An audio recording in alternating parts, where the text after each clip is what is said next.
माझ्यासाठी देव म्हणजे माझी आई आहे. माझ्या आईने मला म्हणजे फार अडचणीतून उभा केलेला आहे.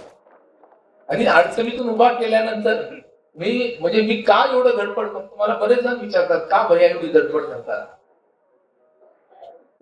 मी त्यांना सांगितलं की बाबा मी ज्यावेळेस आईला निवडणुकीमध्ये उभा केलं त्यावेळेस ह्या निलंगा मतदारसंघाने माझ्या आईला निवडून आणले, खासदार केले.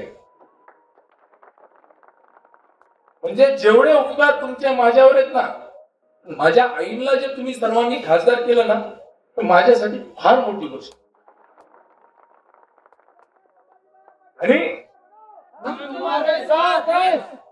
हे उपकार मी जोपर्यंत जिवंत आहे ना, हे उपकार घेऊन काम करणार आहे.